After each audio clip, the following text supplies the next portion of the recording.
Hai Brot, apa kabarnya Brot? Nah, kali ini aku mau membahas 5 alasan timnas Indonesia U23 batal ikut Piala AFF U23 2022 Brot.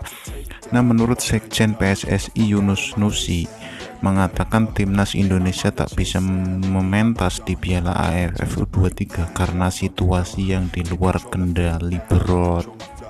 Menurutnya ada beberapa alasan yang membuat timnas Indonesia U23 itu tidak bisa mengikuti Piala AFF U23 Bro. Nah, yang terpenting di sini adalah kondisi kesehatan dari pemain-pemain timnas ya Bro. Walaupun kita ya sedikit kecewa lah karena Indonesia tidak bisa mementas. Tapi sebelum melanjut ke videonya, alangkah indahnya kalian klik subscribe-nya dan nyalakan notifikasinya bro. Alasan yang nomor 5, timnas Indonesia U23 cuma punya satu kiper bro sebelum berangkat ke Kamboja. Penyebabnya karena kiper kedua timnas Indonesia U23 yaitu Cahya Supriyadi itu positif COVID-19 bro.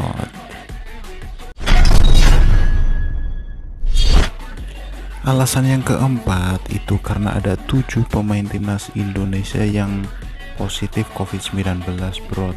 Nah, mungkin poin ini bisa dibilang jadi masalah utama bro karena banyaknya pemain yang positif COVID-19.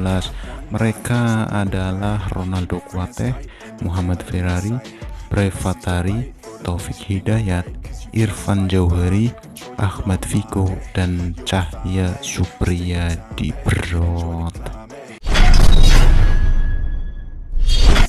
Alasan yang ketiga karena adanya pemain yang mengalami cedera Bro.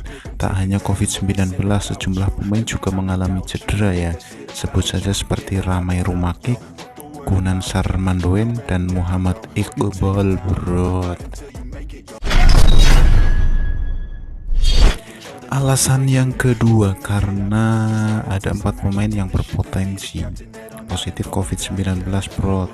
Nah, mereka adalah Alvendra Dewangga, Genta Alparedo, Muhammad Kanu Hilmiawan, dan Marcelino Ferdinand. Mereka berpotensi COVID-19 karena satu kamar dengan 7 pemain yang terpapar tadi bro. Alasan yang pertama, menurut Sinteyong, Indonesia harus realistis bro. Karena ketika Indonesia ambil bagian dalam Piala AFF U23 itu sangat memaksakan sekali ya dengan kondisi yang seperti itu.